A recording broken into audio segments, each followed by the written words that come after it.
ngir massage bu jaar ci yoon taamu leen gamme Pyrovalda Valda Afrique ak Pyrovalda ñoo leen di may seen émission rétro sport. asalaamaaleykum sunu mbokku auditeurs yi ñu ngi leen di nuyu ci Sud FM seen rajo 98.5 ñëw ak yéen ci rétro sport ñu waxtaan nag ci sport bi d'abord ci match bi nga xam ni am na démb ci stade Lat Dior nañ ci waxtaan ak Eumeu Ndiaye mu jox ñu compte rendu bi. nañ ci waxtaan tamit ak sunu invité Youssou Diall président de la section de football du Jaraaf moom mi nga xam ne expédition bi moo ko defoon fu équipe bi dem moo ko yóbbu ba egsi ba quart de finale kooku performance bu am solo la ñu leen di félicité bu baax a baax di leen wax na ngeen bàyyi xel ci nekk seen ginnaaw te egsi wuñu fii li ngeen def am na déception certes mais boo seetee dans l'ensemble de la compétition c'est satisfaisant. En tout cas, c'est l'opinion générale qui se dégage. Donc, nous les féliciter, les encourager encore. La prochaine étape sera les demi-finales. Ainsi de suite. Puisqu'on ne peut pas un beau jour se lever et atteindre le ciel. Donc, El Hadji Malick, week-end bi gudd na mais événement bi ci pon solo mooy match bi Jaraaf doon joué te nit ñi am ci yaakaar ndax yow d'abord yàgg nga wax depuis match aller bi que les choses se compliquent ndax da nga ko seetaan te ak Jaraaf amoon na possibilité pour gagner donc yow loolu moo doon sa conclusion xëy na li nga doon regretter ak li nga doon xalaat moo am Jaraaf gagné na mais éliminé nañ ko. xam nga li ci ëpp solo moom moo jëm ci match aller bi waaye Pape dama yaakaar dañu bari dalal suñu kan gi ba pare président Youssou le temps ñu développé parce que am nañu émission tamit Thiès kon Youssou amaat mbégte gu rëy am na ci defam seen rajo ci émission rétro sport ñu bàyyi la rek nga nuyu auditeurs yi. waaw El Hadji Malick maa ngi lay nuyu. di nuyu suma tonton El Hadji Papa Dieng di nuyu auditeurs Sud FM yëpp. comme ni mu koy faral di waxee rek pour man ñëw fii Sud FM. si plateau rétro sport. honneur la. honneur la boo xam ne qui me droit au cœur qui me va directement au cœur. di am mbégte daal di ñëw fii di participer seen émission bi tey. mais Youssou tamit gis nañ ne match bi mu jeexee dafa am développement yu mujj. gis nga démb incident yi am. d'ailleurs sax arbitre ils ont réagi xam naa sax dañ ci déglu léegi kii di maanaam Diédhiou. Pape fin de match bu catastrophique lañ fekkee démb. Jaraaf perte doublement ñu éliminé ko. ba pare li ci gën a jaaxle loolu du habitude Jaraaf agressé arbitre malien bi.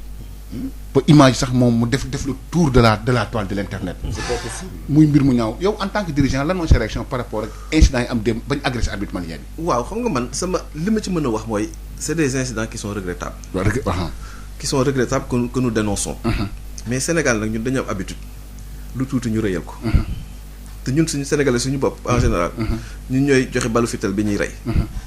parce que la violence d'où qu'elle vienne on doit la dénoncer. C'est inacceptable. Jaraaf ñu suñu devise mooy yaru yow yeete. waaw man mii c'est vrai il y a eu des faits de jeu qui ont été défavorables. au Jaraaf. ça mais lu ci compétition la bokk. parce que ñun même bu ñuy def compétition bi yëpp loolu yëpp dañu ci doon préparer suñu joueurs yi mentalement sur ces aspects là parce que ak compétition moo bokk mais malheureusement incidents yi am dina tax sax ba nit ñi. li nga xam ne les vrais mots de l'arbitrage au niveau africain les gens ne le posent pas. Alors que ça c'est un problème qui est récurrent.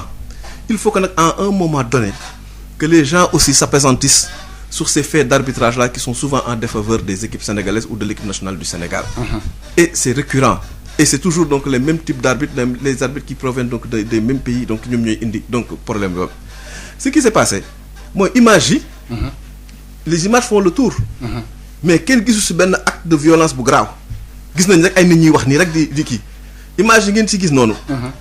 kenn gisu ci benn image boo xam ne am na nit koo xam ne ñëw na donc doo nit am na y a eu des échauffourées loolu mën nañ ko wax man nag j'étais à l'intérieur de ces échauffourées là parce que man maa ngi doon jéem a di calmer donc peut-être benn la wala ñaari supporters mais c'est pas le fait ñeneen ñëpp ñu fa nekkoon aussi dañu doon jéem a di calmer un ou deux supporters ñoo xam ne ñëw nañ dugg ci terrain bi te xamuñu sax ñun naka lañ ñëwee dugg ci terrain bi. Et ce sont des supporters qui ne sont pas identifiés. ñoo xam ne man xàmmeewuma leen ci Jaraaf. donc c'est ni donc les joueurs du Jaraaf qui sont concernés ni le staff donc du Jaraaf c'est peut-être que des pseudo supporters donc du Jaraaf qui ont eu ñoom ñoo def acte yooyu. mais le Jaraaf est concerné. mais parce que c'est le Jaraaf qui jouait. Le Jaraaf peut être concerné. Moi-même qui vous parle. Mais l'arbitre, man, j'ai pas compris aussi sa réaction à la fin du match. Moi-même, je suis allé le voir. Dama dem ba ci moom. di jéem a di ko explication ne que mais monsieur les arbitres, vous vous êtes trompés sur toute la ligne. Sur le but. Vous vous êtes trompés. Je lui ai dit que vous êtes en partie responsable de notre éliminatoire. dama ko wax de manière donc claire. Mais après mu may menacé.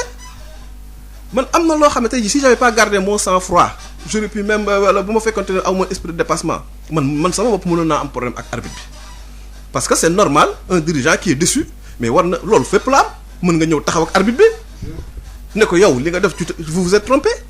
Vous êtes trompé sur toute la ligne. Vous nous avez yéen a tax ñu éliminer ñu mais loolu bi mu ko koy wax man ko koy wax. Mais mon petit bopam, il essayait de me menacer, il faisait tout pour que je le frappe. Ça n'a pas ça. Mais sérieusement. Mais lolu nit ñi duñu ko xam. Amna nak après donc am yenn jour yi amna ben jour tam suñu yenn jour yi ñew di wax ak mom mais les jours lui parlaient calmement. Mais il était extrêmement excité man xamul lan moko excité arbitre bi. Légui li def mom moy dañuy dem Thiès ak grand Eumeu Ndiaye mom mo féké match bi pas. Alors Eumeu ñu ngi lay nuyu. ñi ngi lay fay El Hadj Malick. amul loo ñu mën a wax ci match Jaraaf bi démb ak équipe bi di Coton Sport bu Garoua.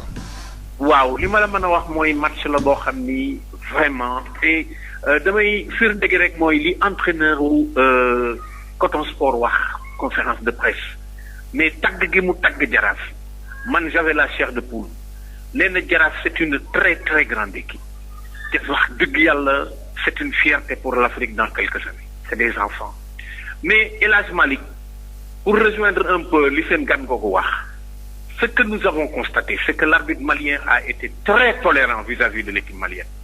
Moi, je n'ai jamais vu. Il y a le gardien camerounais Ndlang. Comment il tuait le temps? Il faisait ce qu'il voulait. Mais l'arbitre n'a jamais sorti un carton. Mais temps additionnel, les changements, les blessures, nous, mais attention, il y a quelque chose qui ne va pas qui arbitrage et ça c'est vrai. Mais Eumeu justifie la violence.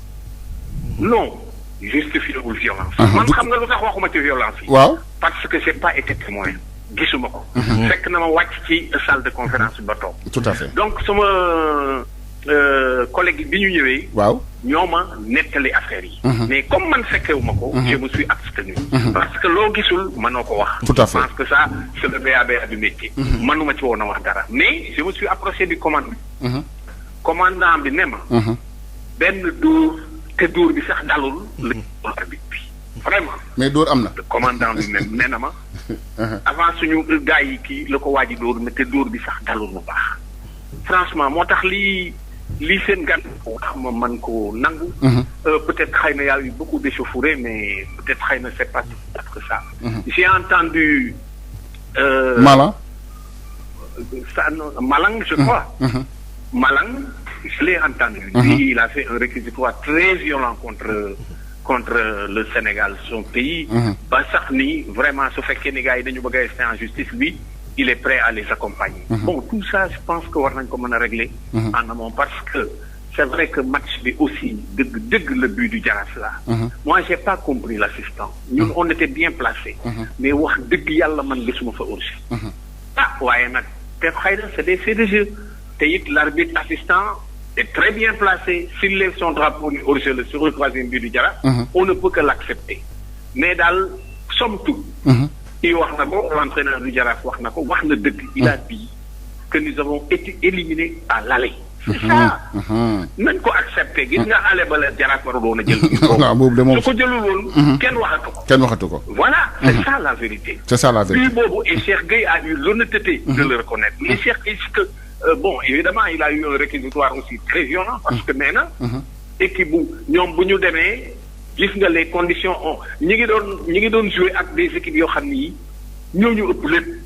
Terrain ñuy jox sax ñuy entraîner ñun amuñu ko fi pour les compétitions. Les conditions ne sont pas les mêmes. Il a dit que ñun on ne travaille pas, il y a rien. C'est un stade bo xamni bi il y a le public et fi il y a rien. Donc il a été très critique à l'endroit des responsables du football te boo nekk boppam nee na nag moom li ko ci neex rek mooy que le Jaraaf a mis tous les moyens. mais c'était pas suffisant mais il a reconnu que l'élimination a eu lieu la veille voilà. merci Emma Ndiaye. merci Emma man li ma bëggoon laaj Pape Youssou. gis nañ ne est-ce que léegi amul ay conséquences yoo xam ne pour Jaraaf ak Lat Dior parce que loolu mooy débat bi ñu agité fi mu toll nii. non parce que ay suspension man gëwuma ko. léegi am na ku tudd léegi donc l'intervention de Malang. man bi ma ko gisee. pour dire vrai j'étais choqué. kan mooy Malang. président commission centrale des arbitres du Sénégal commission centrale des arbitres Malang Diédhiou du Sénégal ak zone ouest africaine. parce que pour man communiqué bi c'est disproportionné. et inapproprié. Pourquoi disproportionné parce que ñoom ni ñu présenté mbir bi moom fekkeewu ko. mais il a jeté rapport xam nga léegi journaliste moom du jot rapport fu muy jotee rapport jotul rapport. parce que l'arbitre sax est peut-être en train de faire son rapport. li muy def sax mën na influencer le rapport de l'arbitre. parce que moom il nous a déjà condamné. parce que moom fekkeewu ko gis nga sa journaliste bi nekkoon sax sur place moom nee na sax man instant bi muy am fekkuma fa yow ku la fekkewul na nga mën a yeewu suba teel di def encore ay communiqué pour man c'est disproportionné parce que man ni ma ko waxee ni ñu relaté incident yi ni ko nit ñi xalaatee melul noonu image mi ngi tourner en boucle. mais gis ne si benn image koo gis ngeen gis mu dóor nit baa mu ko amul da ngeen gis ay nit ñuy wax ñi rek ñuy wax nii rek loolu moo am si image ñu kol bopp mais ça mais loolu day am xam nga arbitre yi dañuy def tuuti cinéma loolu moom fu mu mënti am dañuy mais kon yéen am leen benn crainte par rapport conséquence man li ma ci mën a wax mooy gis nga ñun Sénégal il faut que ñu bàyyi naan dañuy gérer suñu ay carrière internationale te ñu am donc un esprit national ñun bi ñu demee Cameroun da ngay gis Cameroun ñëpp muy arbitre muy kii ñëpp dañu nekk seen ginnaaw équipe yi. c'était le cas Youssou fii mais naka la loolu mën a nekk le cas ñu yeewu suba teel celui qui est le président des arbitres ñëw nekkuloon foofu mu ñëw di ñu condamner ba pare di créer benn scénario donc catastrophe naan même sax suñu stade bi mën nañ ko suspendre loolu suñu stade ñu koy suspendre pourquoi un supporter non maîtrisé qui rentre donc sur le terrain bien sûr qui rentre sur le terrain ça se voit dans tous les terrains du monde ça se voit dans tous les terrains du monde ñu commencé wax naan ay kii naan et puis ba pare naan ñu arbitre yi bu ñuy dem en justice sama dinaa leen jàppale pour ñu porter plainte loolu waroon na am Mali ñu xam bu amoon Mali moom mii di nekk arbitre bu nekkoon Mali tey jii mu defoon li arbitre bi def démb du fa génne mais ça on est dans quel pays nous sommes tous des Sénégalais. Ce qui s'est passé est condamnable. Ce qui s'est passé est condamnable. Mais il faut rester raison garder. Il faut pas que ñu yóbbu problème bi foo xam ne donc yeggu fa. La violence d'où qu'elle vienne ñun waa Jaraaf ñun ñoo koy njëkk a condamné. Ce qui s'est passé ki nga xam ne moo ko def ñun on fera tout pour l'identifier et le sanctionner. dootul ñëw ci sax stade Jaraaf du jouer ba mu dugg. mais yéen amuleen benn crainte par rapport ak ay conséquences ëllëg. mais lu tax may am crainte. parce que y a des incidents parce que bu ñu laal. parce que Pape xam nga ci xel gën a doy waar. officiel bi ñu laal moo tax. mais officiel bi ñu laal. waaw tey jii. officiel bi ñu laal mais kenn mënu wax ni c'est un membre du staff du Jaraaf. c'est un membre c'est un dirigeant c'est un cas étranger ñun ce que l'on fait quand on organise on met donc la sécurité ce gars là il est passé entre les mailles donc de la sécurité mu dugg ci terrain bi donc def li muy def mais ñun en aucun cas on peut pas peut-être que oui c'est un supporter c'est un pseudo supporter du Jaraaf non identifié ñun ñoo doon organiser ñun ñoo doon jouer mais man mënuma xalaat ni donc ñun war nañu mën a am donc ay sanctions. Pape je suis entièrement d'accord avec Youssou. puisque mënul disculper boppam xalaatu ko sax. ndax tous les supporters ne sont pas maîtrisables. dañuy gis ci stade yi nga xam ne moo ëpp sécurité ci àddina benn nit jóge fële rek ci biir foule bi. ñëw dugg ci terrain bi. ñu arrêté match bi. ñëw récupérer ko mu génn. donc c'est des choses yoo xam ne moment yi ñu koy def. en général dirigeants yi duñ fa nekk. c'est des cas isolés. mais rien ne justifie le communiqué de Malang. Même s'il pense lui-même qu'il y a des incidents qu'il a vus, il devait normalement avoir beaucoup de lucidité pour ne pas se précipiter. D'abord, parce que c'est un Sénégalais, et quand il parle de la sanction... Quand il parle de la sanction peut se retrouver sur un Sénégalais, il ne peut pas, d'après ce que Youssou a dit, relater les faits sans les avoir vécus. Sans les avoir vécus. Parce que Mali, gis nga taal kenn du ko yokk. bu tàkkee fay ko rek. mais xam nga man je prends pas sa défense c'est-à-dire lui casquette bi mu waxee la. waaw c'est-à-dire casquette u président commission centrale des arbitres. mais on est d'accord am ay ndombo tànk. c'est-à-dire Pape man li may wax moom mooy. violence d'où qu'elle vienne dañ ko war a dénoncer. Mali doucement Youssou pardon. Youssou t'a dit qu'il regrette les incidents. Que ñoom club bi ñu nekk seen kii seen devise mooy yaru yeewu yeete. man gëm naa ko te comme je t'ai expliqué stade ba doo mën a contrôler tout le monde Malick celui qui a l'intention de rentrer dans le terrain on ne peut pas le maîtriser puisque doo xam kan la doo xam naka lay demee doo xam fan lay jógee la violence est condamnée sur toute sa ligne ak fu mu mënti jógee mais man li ngeen dox gisuma ko ci toile bi mais Youssou nee na la te yow weddiwuloo ko gisoo fa benn coup peut-être buy am benn la tu lui parles de am na koo xam ni bandaas nañu boppam loolu ça peut être mais ce ne sont pas des incidents aussi graves que ni ñu koy interpréter parce que man bi ñu ñëwee bi ñu toogee kan bi nga commencé di wax moi j'avais peur mais quand je vous ai entendu parler sama version moi je suis entièrement avec Youssou il lui-même il condamne avec la plus grande fermeté l'attitude de cette personne ou de ces personnes mais supporter nag Malick bu meree kenn du ko mën maîtriser suñu stade bi tëj nañ ko fi am na xam nga loolu lan moo koy indi Malick arbitrage xam nga lan moo koy indi arbitrage te nag il n'est pas question qu'en Afrique les arbitres font ce qu'ils veulent que les dirigeants ne le dénoncent pas parce que en Europe tous les arbitres qui cassent des matchs on les suspend on les dénonce et ils sont suspendus à longue durée yow gis nga l'arbitre bi nga xam ni moo arbitré Sénégal Afrique du Sud il est banni du sport ça il faut se battre on ne peut pas laisser éternellement les arbitres nous éliminer depuis très longtemps que am na ay match yoo xam ne man dama ko sa arbitre moo ñu éliminé xam nga ni Guinée suñu équipe cadette keroog bi mu koy éliminé âge ak arbitrage moo ñu éliminé dafa am yoo xam ne du yoon quand l'équipe perd normalement mais dañu koy reconnaître mais nag quand il y a des injustices ñi seetaan ak ñi nekk ci biti ils sont capables d'action yoo xam ne kenn mënu ko contrôler donc je crois que notre combat le combat du Sénégal c'est contre l'arbitrage mais et puis léegi li mu si bëgg a boole parce que man gis nga tey jii bu dul woon problème incident yi je n'aurais pas parlé d'arbitrage parce que man je sais que donc nous devons nous en prendre quand nous-mêmes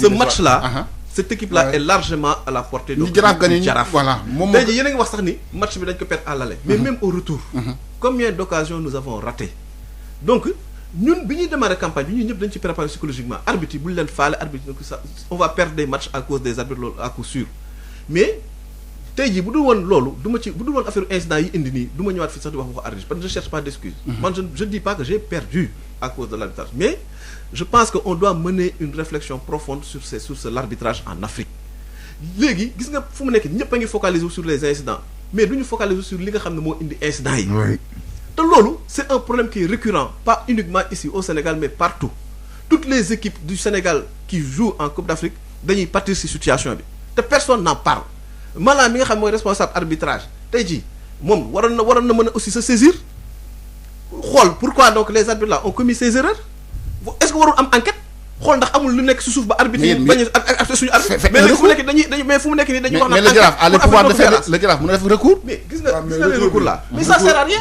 recours bi ça xam lu tax ça sert absolument à rien c'est la punition de Malan qui a tout faussé mais c'est clair man li ma bëggoon laaj yaa ngi wax ne on doit Jaraaf boppam la war a mere buñ ñu teg arbitrage li wax ci campagne yu Jaraaf bi waaw maanaam gis nañ ne Jaraaf toll niveau boo xam ne yow sax jot nañu échanger démb ñi équipe bi éliminé Jaraaf moo gën a faible ci adversaire Jaraaf ci ñu baal ma ci sama kàddu ñu ngi wax match aller ba ku toogloo koo xam ne ci devant équipe tunisienne yi Sfax ak étoile sportive nga jël fa paye donc am nga ay argument ndax dafa dem ba naagu bala qu'est-ce qui s'est passé entre temps ba nga xam ne dynamique bi ngeen nekkoon phase de poule yi dynamique bi ñu nekkoon phase de poule yi mu cassé wu ci quart de finale bi non gis nga bala cassure amul non cassure amul parce que xam nga cassure fu mu doon am mooy nga ñëw que le Jaraaf ne maîtrise pas son sujet parce que boo ko seetloo match yëpp à part les occasions rentrées les Gosses ont fait preuve d'abnégation de sérieux ak de courage gis nga Alaaji Malick gis nga suñu match bi ñuy joué fële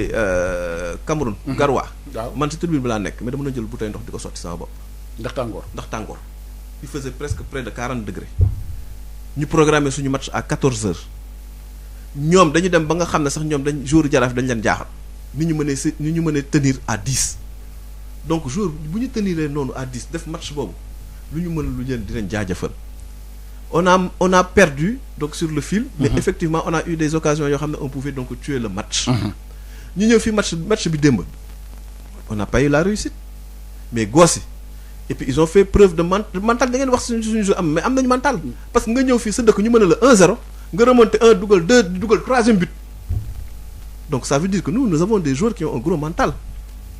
Ils ont un gros mental parce que déjà à l'aller avec la chaleur ils ont su résister à la chaleur ba waroon fa jóge ak 0-0 mais loolu yëpp bu ko kenn occulter.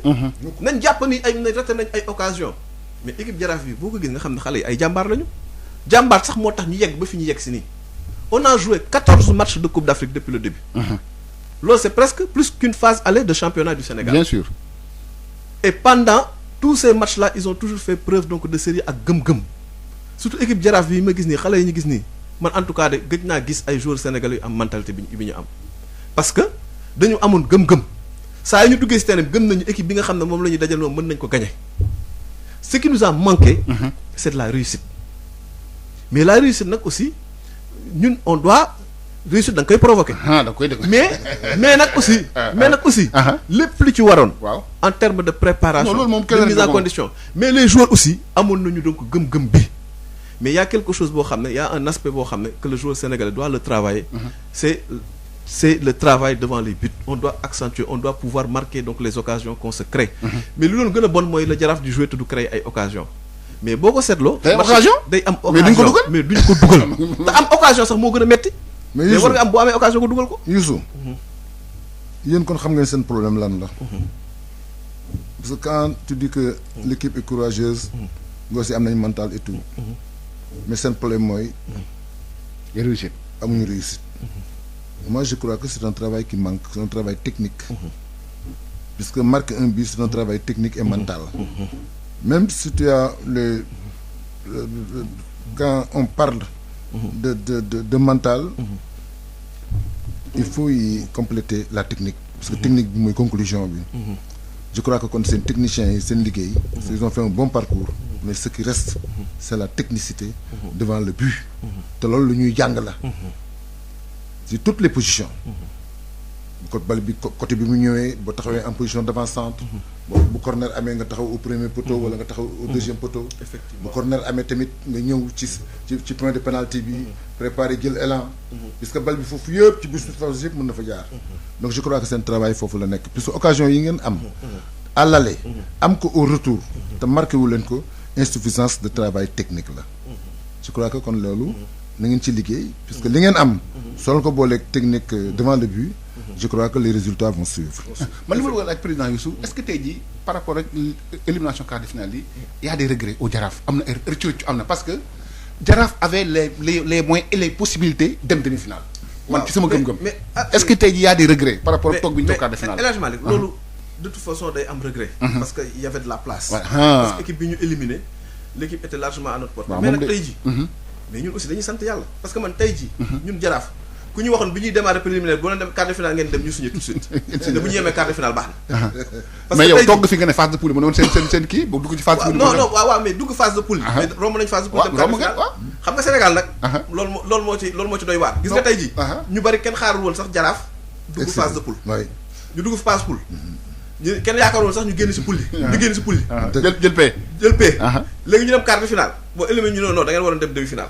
te kenn sóoru woon sax ni ñu bari nag sóoru ñoon et puis c'est normal. xam nga aussi xam nga président équipe yi ñu parce que li Jaraaf wane moo tax espoir bi immense woon. waaw li Jaraaf wane mais tey jii aussi tey jii lu wane aussi c'est une bonne expérience. c'est une belle expérience man nee naa leen waxoon naa leen ko fii nee na demoon nañu fi Coupe d'Afrique il y a 2 ans expérience boobu dinañu servir suñu campagne bi. waaw moom moo ñu servir tey jii suñu campagne bi ba ñu yegg fi ñu yegg. parce que on maîtrise maintenant donc les aspects logistiques. on connaît aussi comment ça se passe donc les matchs à l'extérieur et on a su préparer nos joueurs sur le plan mental gonfler leen à chaque préparation et chaque match avant chaque match chaque soir on fait donc des réunions avec les joueurs on les prépare on les gonfle ba bu ñu duggee ci terrain on les motive ba bu ñu duggee ci terrain bi ñu wane donc li ñu wane tout ça c'est de l'expérience des dirigeants. mais c'est de l'expérience aussi des joueurs qui étaient là donc il y a 2 ans. mais expérience bi dinañu permettre tey jii bu yàlla defee ñu delluwaat Afrique fii ak déwén mais ça va nous servir donc ça va nous permettre donc d'aller plus loin et puis nous on est en train donc de travailler aussi pour avoir des moyens donc supplémentaires. mais moi je reste persuadé que c'est une expérience qui va nous servir et que la prochaine campagne Inch'Allah on ira encore plus loin. et on suñu kan tey mooy président Youssou Diallo xam nga moo ko laaj ay regret parce que man li Jaraaf ne laa gis depuis yaa ngi wax 14 matchs yi mais pratiquement bu ma gisaat ci match démb bi Coton Sport mën naa jàpp ne c'est l'adversaire le plus faible ñu baal ma ci Cameroun nañ ma baal moo nga xam ne mooy adversaire bi nga xam ne mu nekk largement à la portée du Jaraaf Dakar ay San Pedro Canopiar yëpp ñoo ëppoon maqaama wala ci lépp Coton Sport mais malheureusement moo tax man foofu laay xëy mais nag aussi je mets aussi un bémol. Parfois tu peux jouer avec des équipes mais c'est l'adversaire qui les rend faibles. waaw parce que cette équipe de Coton Sport quand même était dans une poule où il y avait Renaissance Berkane. waaw bi nga xam ne moom mooy donc le champion donc sortant. qu'ils ont éliminé. c'est-à-dire il faut pas que les gens se focalisent parce que un adversaire c'est ñun ñoo adversaire yow yaa koy rendre faible. waaw Berkane moom mooy Renaissance Berkane moom mooy détenteur de coupe bi. ils étaient dans la même poule que Coton Sport. Coton Sport est sorti donc deuxième. Donc ça veut dire que quel que soit ce qu'on a fait, c'est pas une équipe qui est faible. C'est peut-être le Jaraaf qui a réussi à le rendre faible sur ces deux matchs-là. Sur ces deux matchs-là. Boo gisee moom mu naan moom joué na ak Berkane. gagné ko mais mi ngi naan bi compétition entraîneur bi mi ngi naan bi compétition bi commencé ba léegi adversaire bi gën a coriace mooy Jaraaf. Donc ça veut dire que c'est peut-être le Jaraaf qui a réussi à les rendre faibles. Il faut arrêter peut-être de dire que cette équipe-là est faible, etc. Mais parce que adversité bi mi am la. C'est ça. Même boo gisee même suñu yeneen match sax yeneen match de poule ñun on a éliminé de grandes équipes mais boo ko seetla suñu match yi tu peux le retrouver méconnaissable mais c'est parce que il y a une tactique qui a été mise en place et il y a des joueurs qui ont fait face. mën nañ xam tamit ci wàllu préparation bi ci lan ngeen insister woon. parce que gis nañ ne entre temps xam nga lu tax Pape Jaraaf. entre temps Malick Daaf est parti. Cheikh mu jël relais bi il a réussi également. jël na ko jël bu gën a rafetee. su ma juumal ci passe bu la ko jël ñu baal ma. moom mi jël relais bi. Malick moo préparé Cheikh yi mu jël relais bi tamit. fexe na ba amul cassure. Comment cette transition bi naka ngeen ko réussir au Jaraaf Dakar. mais parce que le Jaraaf c'est un grand club et qu'il y a de grands dirigeants. et puis nga baal président xam nga ci doy waar. parce que c'est deux entraîneurs deux styles différents. mais parce que ñun au niveau du Jaraaf. le Jaraaf a beaucoup de dirigeants. Le Jaraaf a de grands dirigeants. ñun un entraîneur on l'accompagne. Nous un entraîneur on l'accompagne. Un entraîneur on l'accompagne et puis nous il y a un état d'esprit boo xam ne il y a quelque chose qui est important dans ces compétitions là. Il faut garantir un bon état d'esprit donc du groupe. Il faut mettre l'entraîneur dans des conditions de performance. Les joueurs, il faut les motiver. Et il faut mettre aussi donc les joueurs dans des conditions de performance. Mais ça, c'est le rôle de qui? Du dirigeant. Si quel que soit l'entraîneur qui est là, tu mets ça à sa disposition, il doit réussir. Même transition bi. Même transition, il doit réussir. xam nga li ma jaaxal moom mooy ñaari entraîneurs yu utee lañ. ci technique ak tactique lañu utee lool mais ils ont réussi à gérer transition boobu noonu man foofu laay waxee président. Et puis xam nga lu tax aussi transition bi parce qu'ils ont aussi donc des joueurs qui sont réceptifs et on a des joueurs qui sont d'expérience. Gis nga bi ñuy recruter donc en début de saison. am na ñu bari ñu doon wax naan donc l'équipe du Jaraaf c'est une équipe qui est vieillissante. waaw man de am na joueurs yoo xam ne ànduma ci woon. xam nga lu tax àndul xam nga lu tax ñun. parce que dañu xam ne ñun fi ñu jëm. booy dem Coupe d'Afrique tu as besoin d'avoir aussi bien des joueurs d'expérience que de jeunes joueurs. Joueurs yi nga xam ne tey jii am nañu expérience ñu mel ni ay ñoom Moudi Sylla ay ñoom Pape Seydou ay ñoom Tendeng ay ñoom Tendeng. Bokande Rémi. ñooñu dañu am expérience. waaw joué nañu Coupe d'Afrique donc bu ñu nekk ci terrain bi rien ne les ébranle ba pare nga boole si mu am ay jeunes ku mel ni Pape Abdou Ndiaye ku mel ni nga jël ku mel ni Albert Lamane Dieng ñooñu ñu ñëw bokk ci équipe bi ak ñoom Chérif Diallo ñooñu ñëw bokk ci équipe bi nga xam ne dafay am symbiose on a réussi cette symbiose là parce que un recrutement il se fait de manière intelligente et ñun au Jaraaf nag parce que on a aussi l'expérience aussi on a des gens en fait aussi yoo xam ne aussi yàgg nañu ci football boo xoolee ñu mel ay Amadou Diop. Boy Bandi nga jël ay ñoom Dofène et cetera chacun. ñoom Siré Dia ak ñoom Pape Diakhaté bi demoon Gorée. voilà ñooñu ñëpp dañuy les gens yoo xam ne aussi donc xam nañu football. mais ñun aussi yàgg nañ ci ça fait plus de 20 ans que moi je suis donc au Jaraaf ça va faire presque donc 20 ans que je suis au Jaraaf. Donc expérience boobu. ñun moom moo ñuy permettre tey jii qu'on puisse en début de saison construire une bonne équipe faire une bonne préparation ba nga xam ne léegi quel que soit l'entraîneur qui vient si vous le mettez dans des conditions de performance il doit pouvoir réussir. xam nga Malick. da nga wax ñaari style yu différent. waaw mais le football est indivisible. waaw.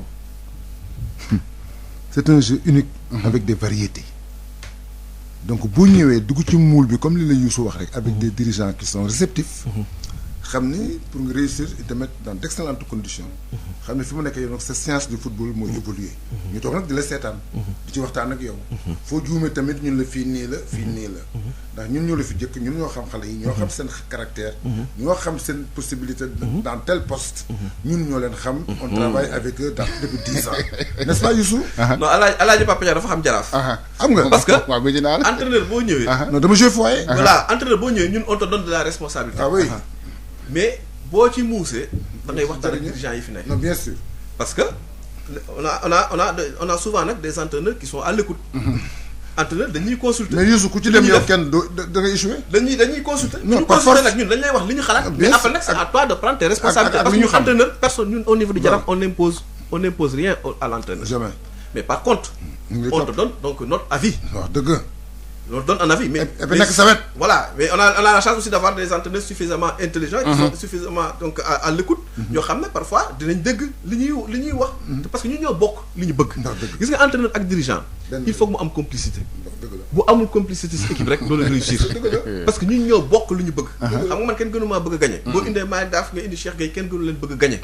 moo tax bu ñu waxtaanee bu ñu jox kii moom nag après nag l'entraîneur nag c'est lui qui fait ses choix. xamul tax mu insisté ci staff bi. dañu gis ne Malick il est parti Moussa Diatta est parti. donc mu war a amaat une reconstitution. bu bees staff bu bees. Cheikh est venu. avec ñoom Fall. Ablaye Fall Ablaye Fall. ñoom ñu ak Siré Dia ñoom ñu dellusiwaat Pape. donc man li ma ci xaw a jaaxal moom mooy pratiquement staff bi ñëpp a dem. Moussa Diatta dafa dem Gorée. moo doon adjoint Malick Daaf. xam kër gi loolu. d'ailleurs sax am na match boo xam moom moo toog ci banc bi. à la fin y avait que Siré moo ci nekkoon transition boo xam ne ñu man loolu. loolu moo la jaaxal voilà loolu moo ma jaaxal. xam nga loolu lan la. d'abord Siré est là-bas. il est premier à être entraîneur futur du Jaraaf. parce qu'il a joué au Jaraaf très. mais il a tout fait au Jaraaf. très jeune. il était le capitaine. il a été meilleur buteur. il a gagné le championnat donc c'est un garçon qui est titré. mais qui n'a pas encore c'est la matière parce qu'il n'a pas appris. En le retenant là-bas, on lui apprend. Et le foyer, et le Jaraaf a toujours vécu comme ça. Le Jaraaf n'est jamais allé chercher des entraîneurs. Parmi les anciens joueurs et les techniciens, on choisit des personnes qui sont très lucides, qui connaissent le football et qui en ont une conception tout à fait personnelle. Nous jouons l'équipe B. L'équipe B, quand on l'a créée en 70, c'était un avant-centre de l'époque de Agnam Lamine Diak, Agnam Samb Seydou, Agnam Tartagnan Diop, la grande équipe du foyer avec des Aziz. C'est une grande équipe, les Chimling, une très grande équipe. Dans une année, c'était difficile. Bignou mon entraîné l'équipe, c'était le foyer. Quand il a quitté, Jess Nyo, bi nekkoon Sport Dakar, di def fusion moom ak foyer ñu nekk Jaraaf, mu entraîné l'équipe bi. À un certain moment, Pape Diop, qui a joué au foyer, mais qui est allé en France très tôt, et ami de Lamine Diak, ñu jox ko équipe nationale, ça a toujours été comme ça. Les gars, ils ont commencé à me entraîneur. Mais tradition le fond. Tradition, mais comme que les choses ont changé, ils sont entrés dans le professionnalisme. Ils sont obligés d'aller voir ailleurs, tout en maintenant l'identité, les acquis humains. C'est-à-dire ñoom Boy Bandi ña nga fa. waaw ay ñoom Ndofé na nga fa. ñoom Siré Dia. ñoom Siré Dia. Mbaye Mbeng ñoom Mbaye Mbeng. ay ñoom Sega Sakho. am na au moins 5 à 6 anciens joueurs yoo xam ne ñu ngi foofu. donc c'est un plus mooy li mu l'expliqué. donc coupure amul. am na rupture mais amul coupure. c'est différent. Il y a pas de coupure. Et puis aussi, Cheikh Gueye, il a été suffisamment aussi intelligent. Il a trouvé un groupe qui a été donc. C'est un entraîneur de haut niveau. Et il y a eu aussi un travail que Malick Daaf avait fait. Surtout Malick. Il est venu, il a conservé donc les acquis. Apporter sa touche personnelle parce que Bonnier aussi doit nous changer. Non. Il y avait déjà un travail qui avait été fait. Gis nga quart de finale bi. Kenn mënu ko wax tuddoo ci Malick Daaf. Il a été à l'origine. C'est quand il est parti. La ñu terminé action yi. mais il a fait un travail gigantesque. Mais bien sûr. il le reconnaît. Ça il faut le reconnaître. mais Youssou léegi nag. prochainement déwén moo ci des. gis nañu ñu tarxitu dugg championnat bi sax. déwén moo ci des. Jaraaf fi mu toll nii. dafa focaliser ci Coupe d'Afrique bi lool ba est-ce que xalaatu fi mu toll nii championnat bi rëcc na Jaraaf yow. non championnat moom rëccuguñu parce que man le discours aussi que j'ai tenu. aux joueurs donc à la fin du match c'était un discours très simple. ma ne leen donc fu mu nekk nii mbir bi jeex na. bëggoon nañu gën a sori yàgguñu fa comme ni mu ko waxee woon sànq tey jii en début de compétition parce que les joueurs étaient très déçus il fallait les remonter moralement. ma ne leen tey jii en début de compétition bu ñu waxoon ni quart de finale la ñuy yem mënoon nañu signer mais bu ñu yemee quart de finale mu neex malheureusement au fil des matchs ñun on a montré que on avait largement donc le niveau pour rivaliser avec les grandes équipes africaines moo tax on est déçu parce qu'on avait l'ambition d'aller jusqu'en demi-finale yàlla def na amul mais maintenant ce qu'il faut faire, il faut capitaliser sur cette expérience et il faut revenir en Afrique. Mais pour revenir en Afrique, il faut gagner sur le plan local. Donc, léegi nañu reconcentrer wu sur le championnat et la Coupe du Sénégal qui va venir et on fera tout pour y aller parce que moi j'ai dit aux joueurs aussi que le même état d'esprit et la même mentalité si vous le faites preuve à tous les matchs du championnat on sera difficile à battre. Mais est-ce que nekkul Jaraaf dafay jéem a gérer ñaar yi ba championnat bi sax muy tarxiis. Non boo ko seetloo gis nga ñun championnat bi. boo ko seetloo am nañu ay match retard. yu bari mais match retard nag moom tànk footballoo ko gañewuloo ko. loolu moom tànk footballoo ko gañewuloo ko. mais je sais que en fait donc nos chances donc restent intactes parce que dans ce championnat là ñëw xam nga ko. boo gagné donc 3 matchs 4 matchs mën nga yéegaat ci kaw. donc ñun pour le moment on ne lâche rien. On va se battre. Le championnat nag cette année aussi sera très disputé comme toutes les années parce que y a de fortes équipes. bii moo ci raw. Parce que tu as de fortes équipes. Tu as Pikine, tu as Génération Foot, tu as Teungueth FC, tu as AS Douane. Donc du doon championnat boo xam ne donc dina yomb ki ko jël moom dina ko mériter donc largement mais on se battra pour gagner parce que ñun fu mu nekk nii on a un sentiment de goût inachevé. Donc il faut que ñu retourner en Afrique le plus rapidement possible.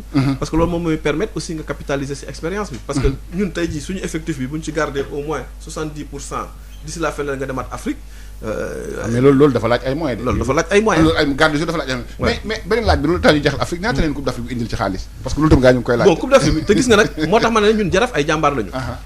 Parce que bi Coupe d'Afrique bi commencé ba léegi kat joxaguñu suñu xaalis. ba léegi joxuñu seen xaalis. ba léegi jotaguñu moo tax man sax fu mu nekk nii mënu ma wax exactement ñaata la ñuy jot. Parce que à un moment donné ce qui s'est passé au niveau de la CAF quand le nouveau président est arrivé il a dit que le secrétaire général a dit que donc on va faire un audit des comptes. waaye xam nga tamit loolu tam teguwul fenn parce que booy ñëwee donc da ngay auditer mais fayal ñi nga xam ne ñoom nga amel seen xaalis ñiy jouer Ligue des Champions. ñoom jotoon nañu. ñiy jouer Ligue des Champions jotoon mais ñun ñi nga xam ne ñooy jouer Coupe de la CAF ba léegi on a reçu benn centime sax jotaguñ ko ci CAF. te ça c'est des matchs qui nous coûtent énormément man tey jii rien que le match donc d'hier en termes d'organisation en termes de préparation des joueurs ça te coûte 10 millions. 10 millions. loolu dañu yéen dirigeant yéen ko cotisé mais ñoo koy génne mais en plus nga war déplacement yi boo demee voyage on a fait 14 matchs de Coupe d'Afrique. Imaginez 14 matchs de Coupe d'Afrique. Donc mais chaque match va te coûter au moins donc 15 millions. Chaque match. Mais léegi loolu ñu xam ne ñun Jaraaf ay jàmbaar lañu quand même. mais dans ce cas-là est-ce que l'intéressant on a reçu nag quand même de l'aide de la fédération. Ça il faut le reconnaître et c'est de l'aide conséquente vraiment donc j'en profite pour remercier donc la fédération sénégalaise de football et son comité directeur qui ont su aussi donc nous soutenir tout au long de cette campagne. Heureusement il y a aussi donc la ville de Dakar qui nous a aidés, qui nous a fait une bonne subvention. C'est l'occasion aussi de remercier en fait que la maire de Dakar parce que donc loolu aussi souvent boo xam aidé nañu ak aussi quelques sponsors. Mais au-delà de ça, il a fallu aussi que le club mette la main à la poche pour pouvoir donc nous mettre des joueurs dans de bonnes conditions. Mais nous, on a même anticipé en faisant des avances sur primes à nos joueurs, alors qu'on n'a même pas encore reçu l'argent de la CAF. On a payé des primes à nos joueurs, des primes de match. Mais tout ça pour faire en sorte que les joueurs donc soient motivés, alors que nous avons encore rien reçu de la CAF. Donc encore une fois pour vous prouver aussi que le Jaraaf a fait énormément de sacrifices dans cette mais Malick, est-ce que dans ce cas-là il est intéressant de jouer la Coupe d'Afrique? Ouais, mais bon. Quels sont les avantages financiers, sportifs? Financiers, il y a des enjeux financiers. Mais encore faut-il nga jot ko si fi nga koy soxla. Fi nga koy soxla, c'est en pleine compétition donc nga koy soxla. Bon, malheureusement, bon, moi j'en avais même discuté avec le président donc Senghor. Bon, on espère qu'il est premier vice-président donc de la CAF.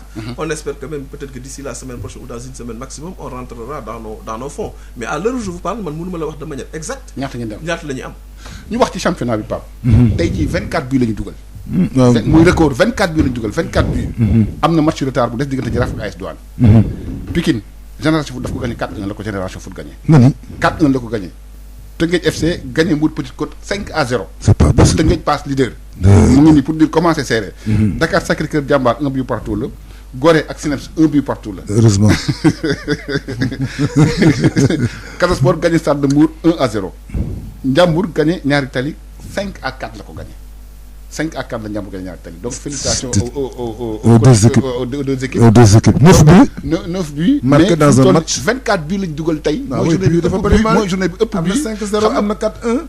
am 5-4. président Youssou muy wax léegi ne championnat bi dina serré boo xoolee fi mu toll nii Tëngéej day dem leader Tëngéej day jiitu ji Tëngéej day jiitu ji Pikine.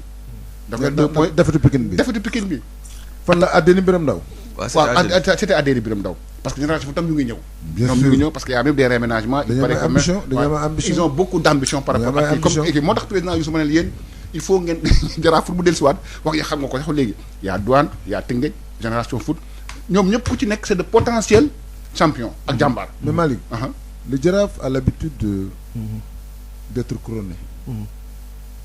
Ils ont joué la Coupe d'Afrique. C'était difficile de jouer une Coupe d'Afrique et un championnat national. Parce que moi j'en sais quelque chose. Mon équipe, quand j'étais dirigeant, a fait la même chose, mais a eu beaucoup de problèmes en fin de saison. ñoom seen bopp am nañ ay match retard. Youssou a dit que match retard n'est pas gagné. Il faut le jouer. Donc mais am nañ ci yaakaar. bu baax. te it fii ngeen egg si mënu leen ko woon booleeg leneen. ndax c'était difficile. xam nga yow li ma la wax. parce que les compétitions sont parfois incompatibles. sont difficiles. à gérer ensemble. ngeen egg si ba fii dara desetu leen pour lu dul championnat bi. ak coupe du Sénégal pour ngeen mën a représenter waat Afrique. du moins Sénégal en Afrique. je crois que loolu. vous êtes obligé de travailler. pour parvenir à vos besoins. waaw mais loolu moom laay discours bi ma wax kii ma ne ko une fois que tu goûtes à l'Afrique. Tu as envie de retourner et je pense que aussi les performances de Teungueth FC et de Jaraaf donnent envie aux autres services sénégalaises. Bien sûr. De faire les mêmes performances. Ouais. Donc loolu dafa am beneen émulation bu muy indi. ci biir championnat bi. parce que tey jii li Jaraaf wane ak li Teungueth FC wane yeneen équipe yëpp ku si nekk da ngay am envie dem en Afrique et faire la même chose c'est un exemple. moo tax ma ne tey jii je pense que dañuy dugg ci beneen ère ci football local. parce que nous nos équipes ça soit Teungueth on a fini de montrer qu'on pouvait rivaliser avec les grandes équipes.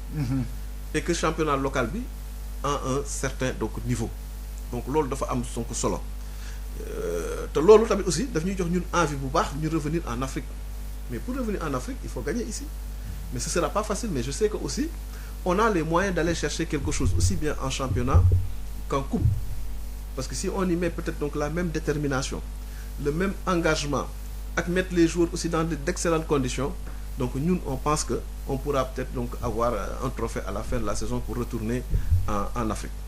C'est ça. Donc c'est le prochain adversaire. Suñu prochain adversaire mooy jeudi on joue contre Ñaari Tali match retard. C'est important aussi. C'est important donc c'est un match important c'est un match retard. Comme ni mu ko doon wax match retard c'est bien bon d'avoir ay match retard mais match retard il faut nga gagner ko pour yéeg ci kaw mais bon tout le monde sait que bon. Un match contre Ñaari Tali ne sera jamais les matchs de retard sont toujours difficiles. Les matchs de retard sont toujours difficiles. Parce que les résultats sont connus déjà. Ces résultats sont connus déjà. C'est difficile. Parce que tey jii ay équipe la yoo xam ne même Ñaari Tali c'est une équipe qui est en bas de mais tableau. Qui joue bien. Mais qui joue bien. C'est une bonne équipe. Une équipe qui marque 4 buts. Voilà, c'est une grande équipe. Parce que tey sax c'est une bonne équipe. Tey peut-être sax man j'ai vu quelques extraits ils méritaient peut-être donc de gagner donc ce match ils l'ont perdu sur le fil. Comme toujours. C'est dans les arrêts de jeu qu'ils ont pris le 5e but si lañ jël 5e but. Même contre Teungueth Football Club loolu moo leen voilà loolu mooy dal dans les arrêts de jeu. C'est une très bonne équipe donc ce sera un match qui ne sera pas facile. pour le championnat Mali comme li nga wax ça va être difficile. Youssou wax nañ ci wax Jaraaf ba pare mais mënuñu wax ci Jaraaf tamit occulter li nga xam ne def ngeen ko Pape. yow sax keroog waxtaan nga ci président Cheikh Seck respectable waaw président Cheikh mooy mbirum président Lamine Diack. gis nañ ne Youssou Sénégal ñu doon xaar yëpp agsi na maanaam est-ce que c'était comment ngeen créé suscité loolu ba fexe ba mu am pour pratiquement président Lamine Diack le temps ñu dugg Cheikh Seck ci élément bi nga ko ci waxtaan ak moom sax. waaw mais gis nga loolu. dafay loo xam ne donc dañ ko waroon def suñu wareef la. kenn wareef la. mais peut-être rek mën naa wax jeunesse bi sax donc lu ko indi. parce que loolu li tax ba lii yëpp sax am moom mooy en fait donc suñu tonton Alioune Diaw. waaw moom moo ñëw benn. moom moo jékki-jékki toog boobu sax man maa ngi xam nga fu ñu doon jouer maa ngi woon Tunisie. mu woo ma jot ma mu ne ma noo Youssou il faut que ñu waxtaan ana Cheikh ma ne ko waa Cheikh dafa war a ñëw fii sax Tunisie ci match bi. mu ne ma nee ko dama ko soxla urgemment. après bi mu demee ba ñu gisante mun leen am na loo xam ne donc ñaaw na ñi ngi nekk nii di ketal Lamine Diack pour mu génn waaye ket bi on peine même à avoir 20 millions ci caution boo xam ne. donc 327 millions. ñu ne ko waaw mu ne ko waaw Cheikh ne ko waaw mu ne ko mais tonton lu ci pexe mu ne ko ce qu'il faut mooy alal du faj dee gàcce lay faj. waaw le jaraaf yàgg na am ay patrimoine le patrimoine n'a jamais été utilisé. mu ne ko ce que je vous propose mooy ngeen ñu aliéné benn patrimoine jaraaf mën ci fay donc Lamine Diack. Cheikh na ko waaw man de loolu d'accord naa si waaye itam loolu bu fekkente am nañu nañ ci profité bokk mettre en place les projets yi nga xam ne mooy projet jaraaf yi. rembourser donc une partie donc des dettes du jaraaf comme ça donc ñu mën ci fayal tamit Lamine Diack. ñu ne bi ñu waxtaanee ba léegi nag Cheikh na ko waaw man léegi loolu awma ci problème ne ko nag léegi am na foo xam ne nag jaraaf les décisions dafa am ay instances. régulières am des instances régulières ba pare boole si nag jox si jaraaf dafa am ay mag. ay kilifa ñoo xam ne tey jii ñoom ñoo peut-être ñoom ñoo contribuer pour ñu am sax patrimoine yi. ñoo ko sanc Alioune Diaw nag a fait le tour. xam na leen des dirigeants donc du jaraaf anciens yeeg ñëpp ak des dirigeants actuels ku nekk mu dem wax ak seen ñoom ba pare. c'est moom jeune espoir Dakar jeune foyer. voilà léegi nag loolu bi mu amee. bay jeune espoir Dakar jeune foyer donc moom waa jaraaf la. pire c'est le pire jaraaf man. léegi loolu bi mu amee ñu woot Cheikh Seck woote réunion du bureau bi validé ko bi ko réunion du bureau bi validé ko après ñu dem comité directeur bi comité directeur ñëwee aussi validé loolu ñu ne léegi nañ dem aussi dem ko defee assemblée générale si lañ defee assemblée générale dans toute la procédure normale. voilà toute la procédure normale. assemblée générale bi sax waaye yooyu yaa ngi fa bi ñu demee assemblée générale à l'unanimité ñëpp accepté loolu mais loolu lu war a am la. te boole si dinañu permettre ñun jaraaf suñu projet immobilier yi nga xam ne moom la ñu am ñu mettre ko en place. li nga xam ne tamit aussi moom mooy dette yi nga xam ne moom la jaraaf donc am bu rembourser. ba pare nag boole si ñu am aussi benn fonds boo xam ne dinañu permettre ñuy financer les activités donc du club sans pour autant que Cheikh Seck sorte l'argent de sa poche sans pour autant que donc Youssou Dial sorte sans pour autant que les autres cotisent. donc foofu la ñu toll. te nag aussi li nga xamante ne aussi moo gën a leeral mbir bi parce que xam nga ñëwoon naa fi ay temps naa suñu projet bi terrain bi mi ngi taxaw. waaw Alaaji Malick jamono yooyu sax gëmuma woon Alaaji Papa Dia rek moo ma jóg mais suñu terrain bi. mën naa leen wax ne léegi ñun suñu terrain Gaspard Camara lal nañu presque pelouse bi. ñun normalement. yëkkati ngeen mur bi. yëkkati nañu mur bi pelouse bi teg nañ ko. kon coow la jeex na normalement. d'ici donc 2 semaines 3 semaines le Jaraaf pourra entraîner sur son propre terrain. c'est pas possible. voilà donc. ñun kon au-delà des résultats sportifs que nous faisons le Jaraaf weddi gis bokk si au-delà des résultats sportifs ren de cette année qui sont pas mal avec une qualification donc en quart de finale on est en train aussi donc de travailler sur l'avenir parce que sànq yaa ngi koy wax nga ne le fait de ne pas marquer des occasions c'est un problème technique mais le problème technique pour le résoudre il faut avoir un terrain pour avoir suffisamment à ta disposition parce que tey jii war nga mën a entraîner le matin l'après-midi bi nga jël say jours attaquants yi ñu dem def day travail devant les buts mais loolu boo amul say propre infrastructure doo ko def et ñun léegi dañu am suñu propre infrastructure ba nga xam ne que léegi ñun suñu joueurs ils auront suffisamment de temps donc pour travailler. ñu Pape ci affaire Lamine Diack lan la nga ci yokk yow mi bokk na ci collectif bi yow. waaw mais xanaa. yaa ngi wax léegi ne Alioune Diaw mi initié jeu de sax foyer. jeu de Espoir Dakar. Espoir Dakar waaw d'abord jeu du foyer. donc il a joué dans les deux équipes. mais Lamine terrain boobu nga xam ne dañ koy wax moom ci boppam bi mu nekkee à la conservation foncière. moom moo ko joxoon Jaraaf. te du Jaraaf rek la jox terrain. am na yeneen nit yu nekk ci yeneen équipe comme ay gendarme ku ci mel ni Gutenberg ak ku ci mel ni Kamou Marco yaa joxoon na leen terrain même sportif yi nekk ay Wakaam ay Ngor fu ci nekk rek am na lu leen affecté pour ñu mën def sport. kon du Jaraaf rek mukk càdd na du Jaraaf rek bari na nit ñi mu ko def mais ñoom dañu nekk famille boo xam ne bu ñu la defalee boo ko waxee sax ñu mere la ñoom loolu la ñoom li ñu lay defal dañ naan ngir yàlla tax ñu def donc bi Lamine jëlee terrain bi jox leen ko depuis lors ak yéeneem te mënoon ko jël à d'autres fins ou à d'autres destinations mais puisqu'il croit au Jaraaf parce que c'est l'un des éléments fondateurs mu jox ko Jaraaf mais ñu remarque ni Malick bi mu leen ko joxee ba léegi defuñu fa dara. toog nga fi ba taay indoo fenn ni la. ñoom ñëpp man leen président Youssou mi sax. day wax Youssou Dial toog na fi ñi leen ñi ngi ci nga ne ko gëwuma ko. tey jii tontu na la. ndax terrain bi am na xam nga. am na espace boo xam ne dañ fa def gasam mais Lamine bu ñu ko defalee loolu jaadu na ndax dañ ko delloo rek li nga xam ne moo leen ko joxoon. te teraanga loolu lay jëriñ jaay. su ma yëkkatee teraanga dugal la ci su ma demee ba am jafe-jafe teraanga jëma la dugal la nga cay génne mën na maa génne ci li ma nekk donc moom li mu def tontu nañ ko te tontu bi tamit mooy lu Youssou wax dañ ci gërëm Alioune Diaw mi am xalaat bi ndax tamit il faut être costaud pour penser à ça. ndax loolu ñu bari xalaatuñ ko man mi bi ñu ko jëkkee wax am naa jàq-jàq mais bi mu demee ba xam ni mu demee dama ci am mbégte ñu ko ci ñaanal di ko féliciter di ñaanal tamit ñi nga xam ni ñoo nekk Jaraaf te ànd ci à l'unanimité puisque bu ko Cheikh bëggoon def te ànduñu ci du sotti te loolu nag am na ñoo xam ne dañ ci dox ndax Aliou Diaw seeti na ak ñoom Liu Camara seeti na ñëpp bàyyiwul kenn ñoom waagaan ñëpp la seeti dem waxtaan ak ñoom puisque après ma bor ku ko ci ko wax du ko comprendre mais boo ko expliquer dina ko comprendre te nag teraanga ju mel noonu Malick warul génn seen loxo di dem ci yeneen ni loxo kon ñoom fexe nañ ba seen biir ñu lijjanti ko waaw ñu lijjanti ko pour mu des ci biir kër gi bañ a génn ci kër gi xoolal effort boobu ñu def donc Lamine satisfaction la am mais tamit ñu choisir président Cheikh Seck def ko président ils ne sont pas trompés parce que nee naa la fii jëluñu ko pour mu def li nga xam ni ñu ko fi jiitu ñoo ko def. en tout cas pour l'instant moo lay gën a ko palmarès. non moom sax xam lan lay wax. nee na pas yi mënuñu ko woon def puisque ay fonctionnaires la ñu woon boobu du ñoon ay hommes d'affaires xool xalaat bu rafet. boobu rek nee na lii ñu def bu ñu ko jàmbaarloo bu ñu ko tiitaraloo. ndax suñuy papa ñun ba ñuy xale ay fonctionnaires la ñu woon. ñoom dañ doon liggéey am vertu. kon ñun bu fekkee ci ñun am na ñu nekk ay hommes d'affaires bu ñu ko tiitaroo yàlla moo ko def rek mais mënoon na bañ a am donc il est notre devoir de le faire. gis nga keroog bu mu jëlee Lamine Diack.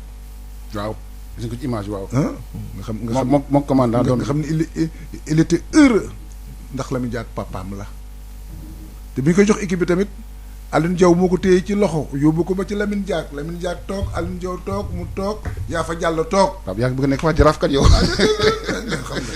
dafa xam kër gi nag. dafa xam kër gi waaw. mais toog waxtaan seen biir Alioune na ko jël ko nga jox ko Cheikh. Lamine na ko est-ce que loolu wóor na Alioune na ko wóor na ndax Lamine tamit lu mu lay jox da lay peese.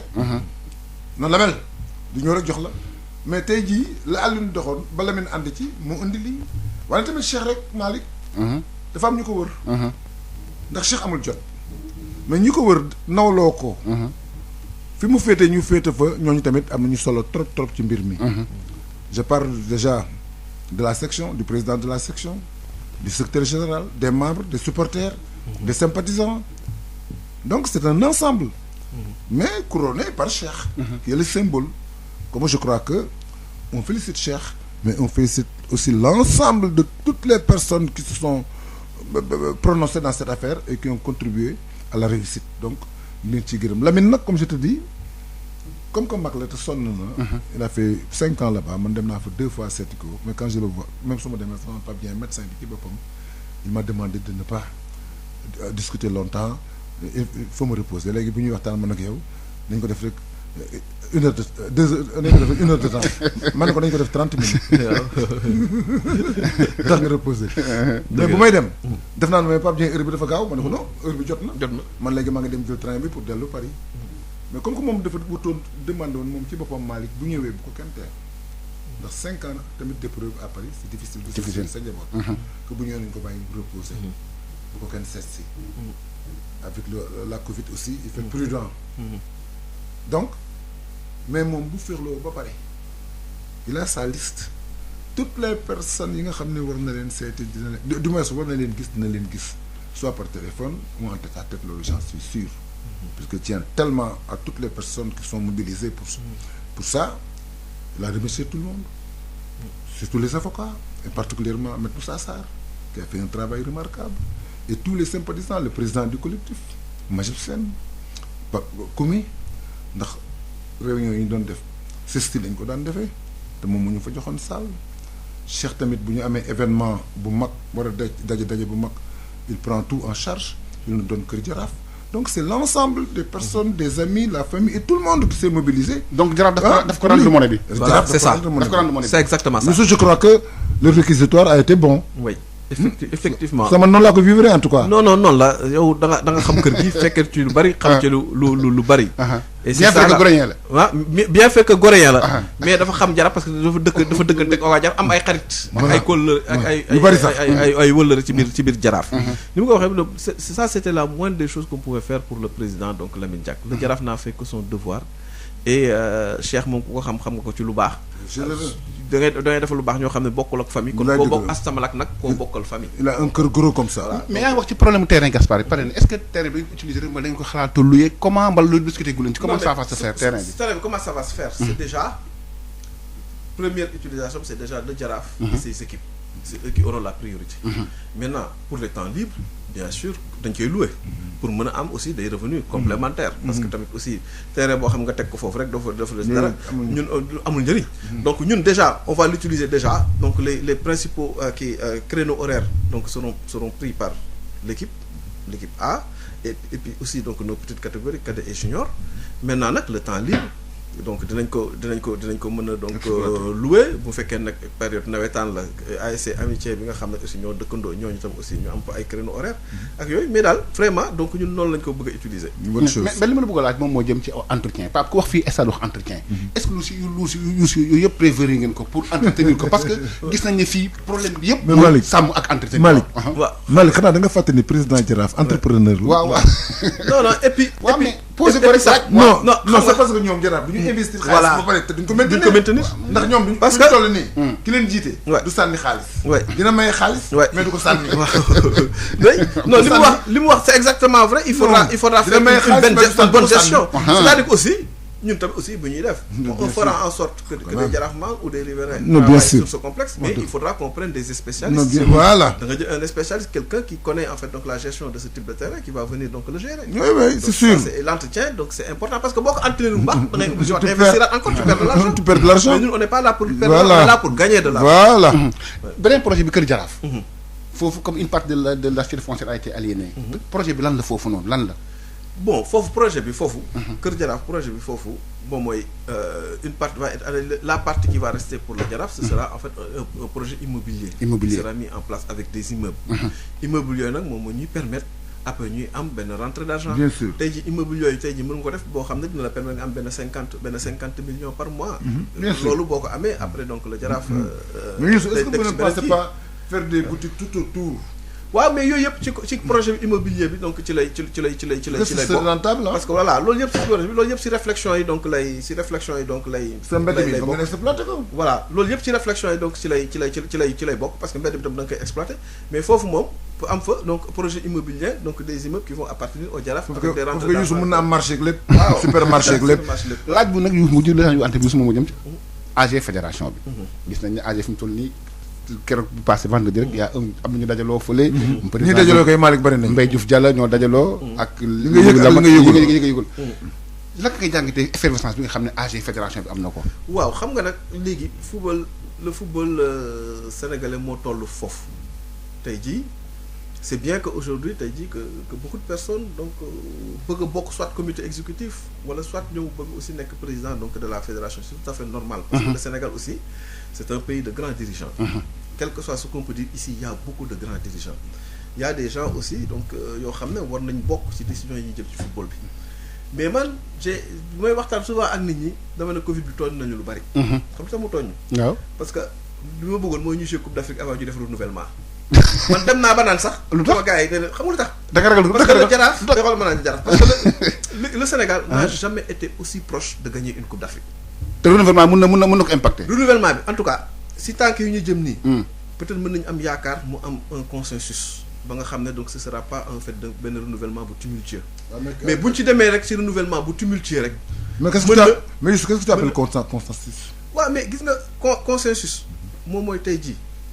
waxtaan bu jubóo ci kàddu waxtaan bu jubóo ci kàddu. ak kan ak kii avec qui et comment avec qui. xam nga fu mu ne nii. fu mu nekk nii benn candidature moo amagu. moo déclaré muy Madi. y a pas encore de candidature donc déclarée. mais maintenant il y a des gens que ça intéresse. ñoo xam ne tey jii peut-être consensus boobu bu ñuy am ñooñu ñëpp ñu ñooy toog. mais man j'encourage aussi ce consensus je fais partie des gens qui encouragent donc ce consensus man xam nga lu tax man consensus moom mu amul ma njëriñ. man de en tout cas en tant que dirigeant man fu mu nekk ni gagner Coupe d'Afrique moo ma gënal lu mënta am Sénégal des nations. mais loolu bokk na ci consensus. loolu Coupe d'Afrique donc xamul tax consensus boobu. waaw man réussir. waaw man je reste persuadé que bu ñu ko réussir rek. dañuy dem kañ ji coupe d'Afrique parce que nag fu mu nekk nii ñun ñëpp am loolu en ligne de mire. waaw parce que tey jii ñun ñii xam na lu ñuy dund man mii par exemple tey jii ñuy dem coupe d'Afrique dañuy dem ci tribune dañuy xas c'est quoi le Sénégal hein vous n'avez jamais gagné une coupe d'Afrique. ça c'est vrai. vous n'avez jamais gagné quoi qu'est-ce que vous avez gagné hein vous n'êtes que des parleurs mais laajal ñuy àndal Jaraaf bi ñu dem Côte d'Ivoire am na benn supporter boo xam ne dañu doon xeex ak moom yooyu la ñuy dégg. def nañ ma ko Côte d'Ivoire.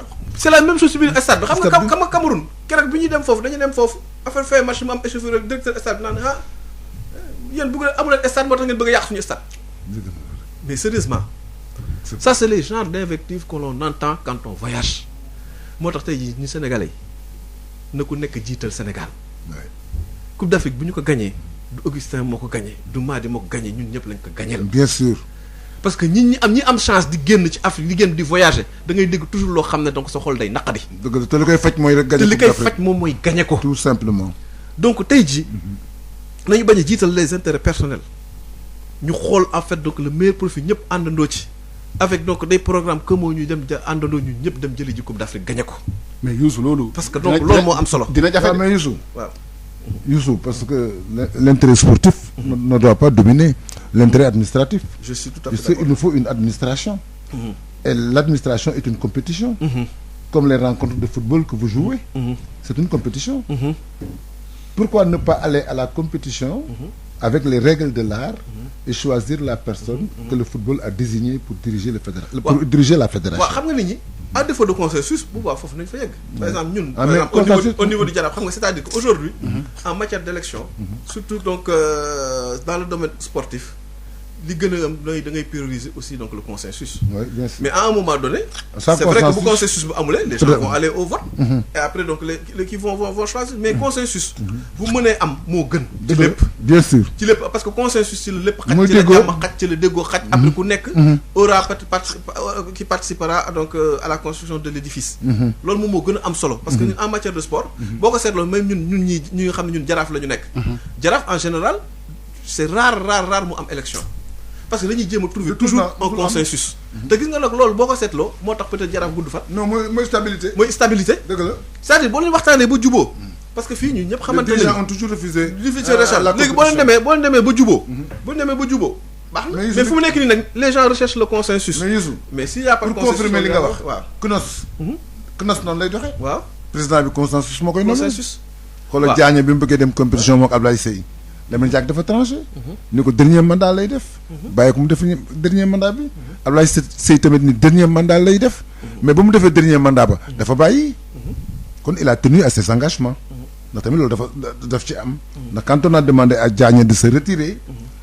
c'est devant l'engagement de Ablaye Seye. moo doon président bi Ablaye Seye demee moom moo nekk président. parce que tamit loolu mooy sport. mooy sport waaw mais nag maa xam nga loolu lan moo koy indi Youssou. engagement bi nga jël nga respecté ko. xam nga loolu surtout foofu la affaire bi nekk. léegi nag on va à une compétition tu as dit toi-même il y a qu'un seul candidat. mais xalaat nga ni entre temps amul ay yeneen candidats yoo xam ne dinañ fay. mais certainement dina am yeneen candidat Alaaji Papa Dieng Ça, je suis- loolu moom Ah, ouais. dina am donc yeneen candidat bon defe naa fi mu nekk ñu ngi ak le chargé de la communication de Madi qui est candidat à la présidence de la fédération sénégalaise de football. Bonjour Talla Fall. waaw bonjour grand. Comment vas-tu? sant alhamdulilah. Alhamdulilah Fall Ndiaga. donc Talla ñu ngi ci assemblée générale fédération bi ci lañ jëm. waaw Notre invité d'aujourd'hui, c'est Youssou Diallo. ma rek ma nuyu Malick. ñu ngi lay fay taal bu baax. féliciter Youssou. Oui. ci parcours Jaraaf. Ah oui. parce qu'on a suivi et vraiment on a été séduit par l'engagement des garçons et l'encadrement. Ouais. parce que équipe aussi dafa laaj soxla encadrement. Bu soxla baax. ay moyens. boo gisee Jaraaf mën a def parcours dafa am ay dirigeants yi nag ñoom ñooy mettre les joueurs dans des conditions de performance et donc xale yi aussi tamit nañuy bàyyi xam ne football dafa am ay exigences et ñun dirigeants yi nag il faut que léegi qu'on soit beaucoup plus exigeant parce que football moo ko laaj et donc discours bi il faut que mu changer waaw loolu dafa jot parce que aussi on fait de notre mieux on investit on fait tout et donc il est temps aussi que les Sénégalais deviennent beaucoup plus exigeants par rapport à nos joueurs et ça c'est important parce que loolu moo ñuy mën a may ñu yegg fenn waaw tant que ñu ngi leen di bàyyi ci benn confort dañuy yaakaar ne ñoom ñoo nekk ci dëgg wala dañuy teel a doylu ak ci léthargie. parce que boo xoolee matchu démb Jaraaf c'est un match qui était vraiment à leur portée Oui. donc mais parfois aussi tamit doylu xam nga excès de confiance alors que le match est jamais gagné d'avance donc vraiment ñun ñëpp ñu ngi ko doon mettre lu mais di leen féliciter sachant comme disait Youssou que l'Afrique boo xasee ba dem tu as toujours envie d'y retourner parce que tu te dis que la prochaine sera la bonne. Maintenant, pour répondre à ta question, par rapport à la candidature de Madi, j'ai bien écouté Youssou. Il est pour un consensus et que le Jaraaf a toujours œuvré dans ce sens-là et que ça leur a toujours donné de bons résultats. Mais aussi tamit compétition de femmes solo. Et par moment, il faut bien renouveler les instances, il faut bien renouveler les hommes et changer, c'est pas mauvais. Voilà, parce que décennies, beaucoup de faits, qui administration, parce qu'aujourd'hui on parle d'économie du sport, on parle de nouveaux moyens mis à la disposition des équipes. Donc il faut une nouvelle gouvernance, il faut une nouvelle politique marketing. Et donc, tout ça autour d'un projet. D'accord. Mais qui c'est qui va le porter? Ça, on pourra toujours en discuter. Mais il faudrait un projet. Il ne faut pas que ce soit un jeu de chaises musicales. Parce que ce qu'on a eu à un moment donné l'impression, c'était bien ça. Un jeu de chaises musicales. Après, maintenant, on est revenu à la raison. En se disant quand même, il faudrait travailler dans un consensus pour l'intérêt du football et l'intérêt du football sénégalais. Donc c'est ça qui nous importe tous en tant que dirigeants. Maintenant, comment mettre en place ou en œuvre ce consensus? Donc il faut que tout le monde se mette d'accord autour d'un projet. C'est hyper important. Parce que les gens parlent comme ça, ni parfois un tel monoko, un tel monoko. Mais il nous faut un projet. Comment? Depuis un bon bout de temps, on fait du pilotage. Du pilotage à vue. C'est-à-dire que qui toque, après qui. Non, il faut qu'on s'arrête à un moment donné. Qu'on ait l'honnêteté de dire qu'on fasse un bilan. Qu'on sache exactement qu'est-ce qu'on est capable de faire, qu'est-ce qu'on est capable d'apporter. Qu'est-ce qui s'est passé? De nouveau. Nini, il faut une nouvelle gouvernance, une nouvelle politique marketing. Il faut donner des moyens au football amateur. Il faut une chaîne de télé qui appartienne à la Fédé. Il faut donner des moyens aux petits clubs qui sont là. Ne plus dépendre seulement des subventions venant de la CAF, de la FIFA ou de l'État. Non, on doit être capable aujourd'hui de faire des choses qui sortent de l'ordinaire. Mais pas seulement se contenter qu'un tel, après subvention, après on va faire ça. Mais il est assez conscient. Madame Dal, Tala, si nous déguisons parce qu'il faut une antenne il faut un projet autour les donnes, nous discuter. Donc, voilà. Oui. Donc il faut un projet dañ ci wax tomber donc mu bañ nek rek Pape Dieng togal fi ma togal Youssou Dia togal fi projet commun de gouvernance. Projet commun de gouvernance. Mais lolu dafa xewi. C'est pas un héritage. Donc j'ai été là pendant autant d'années et puis je me lève et je cède la place à quelqu'un d'autre. Non, on a bien compris. On a bien compris. C'est fini. On a bien compris. Merci beaucoup Talla. Merci beaucoup. Youssou Dengali mais Talla moom li mu wax moom donc lu am la. Je profite même pour les féliciter pour leur belle victoire aujourd'hui parce que Talla ñoom dañuy Biram Ndaw moom dañu commencé di tàng dañuy Biram Ndaw moom ku fa ñëw da ngay jël quoi. waaw ku fa ñëw da ngay jël mais bon mais ce qu'il dit moi je dis pas le contraire on dit la même chose. Bien sûr. Parce que effectivement il faut un consensus comme dañuy wax. Il faut un consensus autour d'un projet autour d'un homme mais si on n'arrive pas à aller à trouver ce consensus on va aux élections. Voilà. Parce que moi je reste persuadé que tout le monde ici ñëpp dañu bëgg football. ku ci nekk am na loo mën a ku ci nekk am na donc loo mën a apporter. Mais il faut qu'on fasse en sorte que la prochaine équipe fédérale ñu def ba nga xam ne en tout cas ñi nga xam ne tey jii nekk nañ ci football mën nañu apporter quelque chose ñu bokk ci. Vraiment. C'est ça moom. il faut qu'on travaille là-dessus. yan bu diisee dañ koy jàpp voilà mën nañu ba antenne bi léegi nag Pape Laye 88 le 628 98 98 noté 88 628 98 98 noté suñu invité tey moom mooy président Youssou Dial vice-président Jaraaf de Dakar. 88 waxtaan nañ ci Jaraaf waxtaan ci li nga xam ne rek moom mooy projet yi nga xam ne équipe bi am na ko waxtaan tamit ci li nga xam ne rek moom moo jëm ci tolluwaayu équipe beeg yépp noonu. ñu am nañ kenn ku njëkk allo sëñ bi ñu ngi lay nuyu di la déglu. salaamaaleykum. waaleykum salaam. Nijaay. bro. oui Nijaay. bro kontaan naa ci yow. ah bon. xar bi agsi na. ah kon jeex na Nijaay. voilà. mission accomplie. voilà accompli. léegi dugg mais merci. voilà. mais Nijaay taala moomu génn maa ngi koy félicité moom tamit. li mu wax lu am solo la. munoo toog ci benn affaire pendant 10 ans toog quoi moom kii affaire bi Sénégal li ñu bëgg dafay yomb. Sénégal li ñu bëgg mooy yomb boo liggéeyee ba def sa temps da ngay may keneen mu ñëw def temps mu jeex keneen noonu mooy àddina. yaa may dégg. bu baax. voilà Cheikh Seck aussi. maa ngi koy félicité. ci li mu def sama par rapport ak sama nijaay Lamine Diack. yaa may dégg de. bu baax.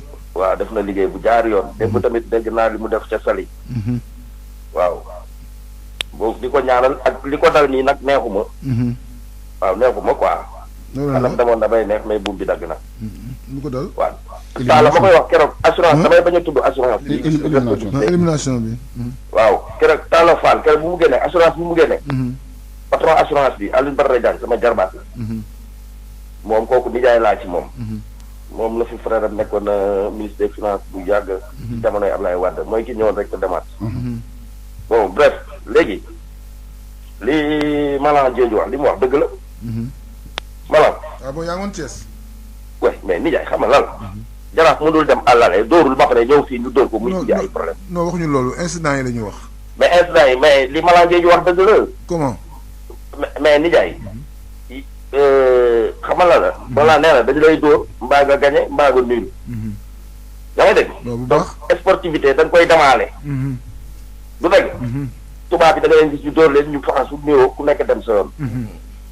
voilà il faut être sportif. sport la tudd. sport discipline la. oui. il faut non da ngay respecter affaire bi. da ngay nangu. parce que gars yu bëri ñu ngi topp ci sport bi nii ne xamuñu sax luy sport. duñu football kat mënuñu basket mënuñu football. ñoom daal seen làmmiñ ak seen xaalis dërë tatati. affaire bi du loolu. voilà. waaw sama nijaay Lamine Diack nag maa ngi koy ñaanal. yàlla delloo si ko sagoom. gis nga keroog bi ñu koy sargal ak Fofana Seck. bu mu ñëwee ba ci man bay nuyoo man ak Ablaye Diop ñoo den ministre des finances. dama ñëw ma ne ko man jarbaatu Darsignan Diop laa. mu téye ma dama Darsignan sama xarit la. dëgg la xam naa ci dara. waaw te jàpp gay boobu soxnaam. sama cousine yaay la. ndeysaan Ngone. waaw ba pare ñu bokk turandoo. Ngone bàyyi ma waay. waaw man waxuma pour wax nii di man lu ma xam naa ko man 6 août laa am 60 ans bi ma amee 5 ans ba léegi maa fréquenté stade yi. dëgg la donc xam naa li may wax quoi waxuma pour waxantu. merci ba beaucoup pare def école footballu Jo Diop grand entraîneur. merci beaucoup. waaw merci beaucoup. merci beaucoup bro. ok. merci. voilà 88 la 628 98 98 ngeen ootee Pape yaa ngi woon keroog demoon nga ci rencontre anciens internationaux yi. am nañ kenn ci ligne bi. allo waaw. allo waaw Malick. waaw ñu ngi lay di la déglu waa sëñ bi. waaw maa ngi lay nuyu maa ngi nuyu tonton Pape Dieng. ñu ngi lay fay bu baax a baax a baax a baax. di rafetlu émission bi ni muy doxee. waaw bëggoon joxe sama xalaat rek ci match Jaraaf bi. allez-y. vraiment di regretter l'absence du public. parce que Jaraaf foog naa bu footballoon ak public am résultat bi mën na demee neneen. bon ma am loo xam nag dama la ci interpellé yow Malick ak tonton Pape Dieng. ci affaire stade Léopold Senghor bi. parce que vraiment déggatuñ benn yoon ñuy wax ci affaire réfection bi. te Sénégal mi ngi jëm ci coupe du monde bi te yaakaar naa buñ génnee premier tour yi am match direct yi soxla naan jouer ci stade bu mel ni Léopold Senghor ak suñ public. fu may ñëwaat mooy di gën a féliciter Jaraaf di wax ni encore Jaraaf ak Tëngéej wane nañ ni diggante club africain yi ak suñ club yi différence bi demeetul noonu kon bu gars yi gën a liggéey rek dinañ mën a jël coupe d'Afrique ci club yi wala ñuy mën di dem ay demi-finale ak quart de finale.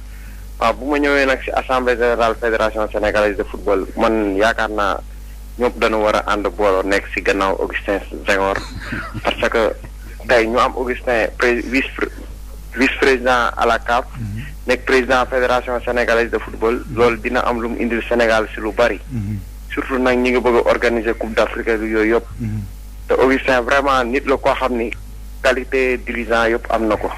looy xool ci dirigeant rek boo ko xoolee ci Augustin Senghor di nga ko gis. waaw fi ma jeexalee mooy ci équipe nationale Aliou Cissé ñu ngi koy demandé mu woo Moussa Niakhaté bi nekk Mayenne. c'est l'un des meilleurs défenseurs sénégalais du moment. il joue régulièrement dans son club.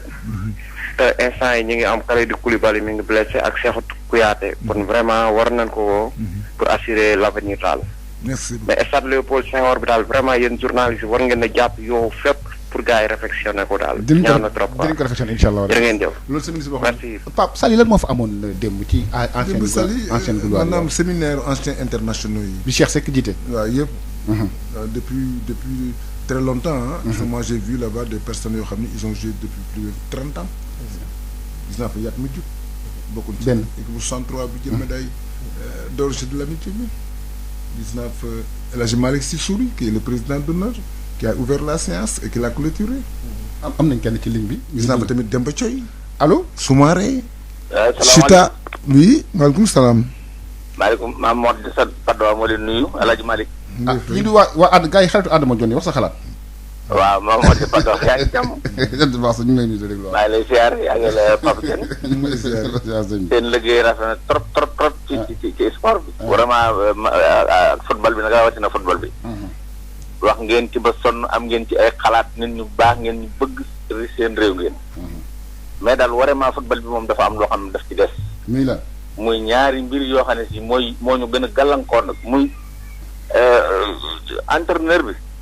moom amul benn équipe type boo xam ne da koy teg boo xam ne ñii la yaakaar moom day làmbatu rek ba mu léegi wax dëgg yàlla. war nañoo wax ak moom nag mu seet sélectionné ay nit ñoo xam ne. ñii ñooy équipe bi nga ko. nga xam ne ñoom la yaakaar bu ñëwee moom lay teg. mais toujours dañuy dem ba am yaakaar rek suñu yaakaar dafay tas daal ci moom. loolu nag vraiment Sénégal boo jëlee beneen ay tracé ñu ne nañ jël ñi ci réew mi nañ jëlee ci réew mi ñuy tracé xaalis bi ñuy fay waa bitim réew mën nañ koo def te boo leen ko joxee duñ def dara duñ la indil dara xam nga loolu it problème la. te wax jooju Sénégal yi di wax dañ ko war a baax adduna bi léegi dañoo toll ci changé ay mbir léegi ñaata nit ñooy football France di football Italie di football Allemagne di football fu ne ci adduna bi seen dëkk mën nañ koo def ci teewul dañoo jël ay nit ñu di leen fay xaalis ñii di ko indi fii ci réew mi nañ bàyyi wax boobu nañ seet kenn ku ne la nga mën ñu jox la ko mun na jàmm na ñooy amul kii ku ñuul la amul ku weex la loo mënut te dëkk ci réew mi kenn du la ko jox loolu mooy yoon stade bi ñuy soow nag di stade bu mag bi amité bi liggéey bi bu doon a kuy ba tey pare na bu yàgg ministre bi wax na ko waxaan na ko loolu kóoru ci Sénégal yi Sénégal yi ay chinois lañ ci amal ay accord wax nañ ba lépp tege ci yoon àggale ko ay nangami milliards a koy defar il faut que nit ñi di waxee seen xel ak seen xalaat te bañu topp seen bëgg parce que mbir mi daa tegu ci yoon ña koy war a dox ñoo ngi koy dox ña koy war a wax ñu ngi koy wax ñi ko jiite ñëpp ñu sañoon stade yi dàq ci àdduna bi la ñu yor mais xam lu ci xaw a jaaxal sëñ bi allo toog ba heure bi amuñ fi toog ba heure bi ñaan Sénégal ay loolu te au moins ay Guinée sax am li ko def mooy feebar bi fi dox rek waaw loolu moom explication la mais xam na ko feebar li mu yàq stade mais liñ moom li ci xaw a jaaxal mooy Sénégal toog jël premier Afrique bañ koy toog bokk hectare nekk en sursis loolu moom métti ñëpp moom loolu même ministre bi sax wax na ne c'est anormal c'est-à-dire toog ba nekk en sursis c'est anormal pour un pays de football comme le Sénégal loolu la ñëpp di ñaaw li ci nekk Malick problème bi yéen ci dëkk bi ngeen dëkk xam ngeen li xew waaw non yow moom bu la neexee nga avant Covid bi ñëw nga expliqué ñu doon explication stade yi am na ñu bëri yoo xam ne ñu ngi ci liggéey boo demee stade Mbacké ba parce que parce que bagage yëpp nga ci biir mais nag feebar bi moo tax gàllankoor seen waaye ñëwuñu indiwuñu xaalis ñi ko war a defal ñu jërëjëf mais bu loolu date bi nga xam ne FIFA joxe na ko bala ñu càgg stade bi yàlla mën naa dogal maag amiin yaa rabbi amiin yaa rabbi bi tàmbaleegul amiin li ci des nag nañ ñaan yàlla rek bala ñu ca àgg stade bi mel ni mu war a mel ba mën cee football loolu parce que lu yitte ñu ci ñàkk a joxe daal jërëjëf parce que ministre bi moom dox na ci wax na ci waaye mais loolu rek mooy rôle la moo tax ñu fal ko loolu mooy rôle il est là pour ça moom mooy rôle mi ngi koy def moo tax jërëjëf waaw merci beaucoup jërëjëf benn tomb may ma tudd benn minute waaw parce que non xam nga temps bi day bëgg a jeex beneen problème bi nga am mooy président bi dañ ko war a changé muy Augustin jiguñu nañ ko dindi jëlee ko texte keneen du moom dong moo xam jërëjëf merci jërëjëf 88 la 628 98 98 ngeen. gis nga réaction yi. réaction. par rapport ak. les réactions sont multiples. et diverses. yaa ngi wax léegi ci ancienne gloire seen. voilà am nañ keneen Pape ñu. Pape ci solo si ndaje bi lan la woon démb. solo daje bi mooy maanaam redynamiser amical bi association bi waaw. waaw ñu jouer seen rôle dans le développement du football. xanaa ñoom dañuy préparer AG bi. participer ci. xanaa ñoom dañuy préparer AG bi ñun tamit. dafay demander à chaque ancien international là où il se trouve. d'adhérer dans un club.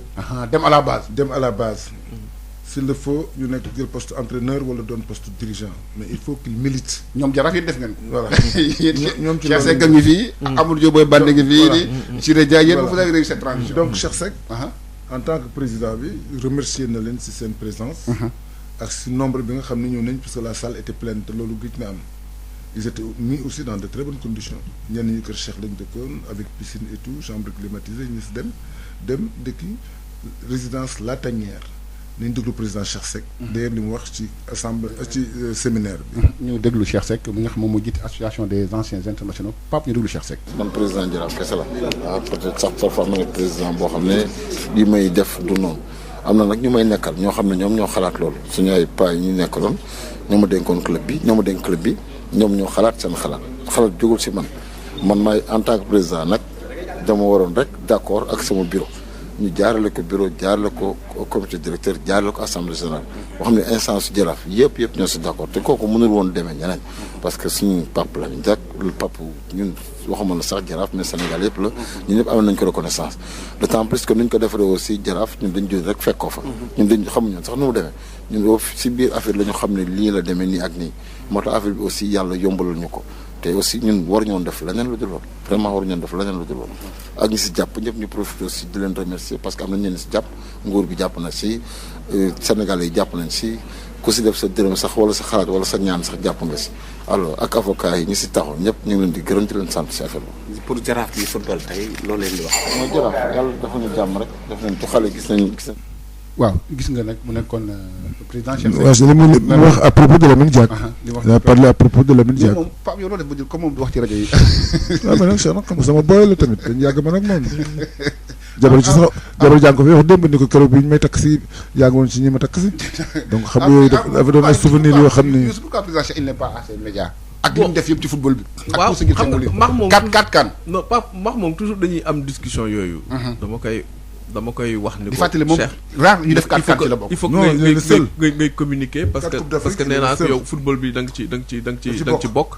parce que yow koo xam ne tey jii tu as été un joueur. capitaine du Jaraaf capitaine de l'équipe nationale. grand gardien bi 4 kan de Cuba léegi nga ñëw.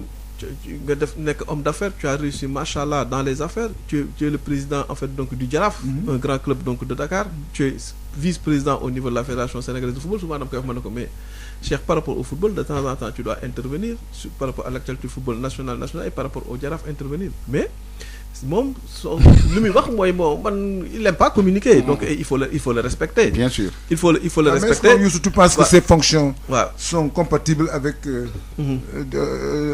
waaw d'autres dirigeances. bon c'est un peu compliqué les affaires xam nga moom et le sport. xam nga Cheikh donc la manière dont il fonctionne. c'est que aujourd'hui aussi bon c'est un système de management. boo xam ne il responsabilise les gens. voilà parce que moi je suis assez responsable. bien sûr mais il ne peut pas être permanent.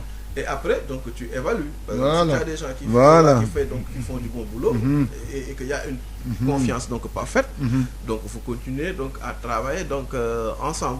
En collège. C'est-à-dire que nous on travaille comme ça et on lui rend compte. Voilà. Et on échange sur beaucoup de voilà. choses. Ça il peut le faire. Au téléphone, Cheikh, je peux l'avoir 15 fois par jour. Voilà. Parce que l'homme c'est échanger, etc. Moi je ça m'a avis. Donc est-ce que tu penses qu'il a le temps?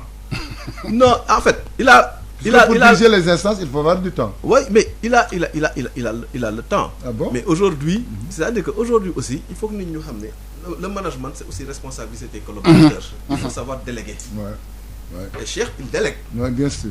Il délègue. Si vous savez que vous gisul nak limu waron déléguer war nako déléguer donc ko déléguer. Il délègue et ça aussi donc c'est ça parce que malheureusement, il faut que nous sachions aussi le football c'est pas une fonction. Bien sûr. man nekk président section ou vice-président Jaraaf du sama fonction. dama am sama liggéey. c'est pas un boulot à temps plein. moo tax il faut que nag boo ci nekkee aussi nga mën a manager mën a partager comme man mii si biir section bi dafa am ñoo xam ne. bien sûr si jàppale. bien sûr des hommes donc de confiance ñoo xam ne ñoom si jàppale. donc on a un groupe on a un groupe de gens qui travaillent avec moi. on les a cités tout à l'heure ñoom ñëpp cité nañ leen. ñoom ñëpp donc c'est des gens yoo xam ne qui contribuent beaucoup à. kon mbokk auditeurs yi def naa ne président Youssouf mu nekk émission bi jeex na man dama xool montre bi xam ni jot na. léegi ñu bàyyi la nga tàggu kon auditeurs yi parce que waxtaan bi c'est intéressant quand même. waaw c'était intéressant xanaa rek di gërëm Sénégal ñëpp rek. parce que ñun suñu campagne bi aussi y a eu benn élan de solidarité autour du Jaraaf. Sénégal ñëpp ñu yéene woon donc ñu dem nii ci demi-finale bi et ça on l'a senti. man sama discours yëpp bi doon joueur yi moo doon loolu wax leen ni vous ne représentez pas uniquement le Jaraaf. vous représentez le Sénégal. li ñu bëggoon nag bon yàlla fii la ko yemale. mais léegi dañ ciy jàngat rek donc jël ci leçon di remercier aussi donc les supporters du Jaraaf. parce que ils ont été présents tout au long de la campagne. démb bi ñuy génn suñu hôtel Lat Dior dañuy def benn ode d'honneur di tàccu xale yi j'avais presque les larmes aux yeux quand je les voyais ñuy appuyer xale yi. moo tax it bon ñoom tam dama leen di massawu donc supporters yu Jaraaf yi parce que jàpp nañ ci campagne bi bu baax a baax. et waaw di remercier aussi suñu joueurs yi parce que ils ont fait une belle campagne.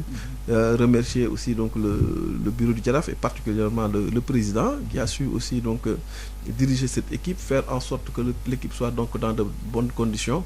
Donc daal di gërëm ñëpp daal di wax na aussi tous ceux qui ont accompagné pendant ce qui les Modou Fall nga xam ne y a certains voyages qui étaient là hier il était au stade qui appuie beaucoup, c'est un grand supporter donc du Jaraaf. Assemblée générale bi voilà Kër Mamoun léegi donc aussi ñu ngi koy féliciter di ko di effort yi nga xam ne daf koy def quoi di remercier la fédération sénégalaise quand même bokk na ci ñi nga xam ni dañuy ñëw di jàppale club bi dëgg la financièrement physiquement et avec beaucoup de cœur donc Modou ñu ngi lay féliciter di la ñaanal rek yow tamit amiin waay coupe yi nga bëgg a gis ndax li nga teg ci sport yàlla na ko yàlla teg sa bët amiin sonn nga ci trop amiin di terminer sama remerciement par la fédération sénégalaise de football et son comité directeur qui nous ont beaucoup appuyé la mairie de Dakar et aussi le ministère qui a su aussi donc mettre à disposition donc les billets d'avion à temps contrairement à il y a certaines années yoo xam ne balaa nga doon jot sa billet d'avion da ngay daw ba fattu da ngay daw ba sonn mais bi on les a reçus vraiment à temps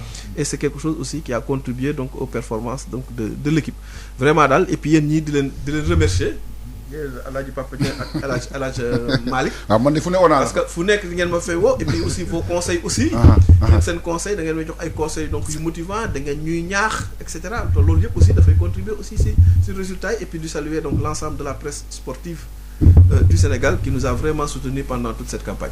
Merci kon auditeurs yi sunu invité tey Youssou Diallo président section de football du Jaraaf ci waxtaan ci élimination Jaraaf bi ci maanaam quart de finale yi kon ñu ngeen di sant di leen gërëm di leen ñaanal ngoonu jàmm ak salaam. ngir massage bu jaar ci yoon taamu leen gamme Piro Valda Valda Afrique ak Piro Valda ñoo leen doon may seen émission Rétro Sport.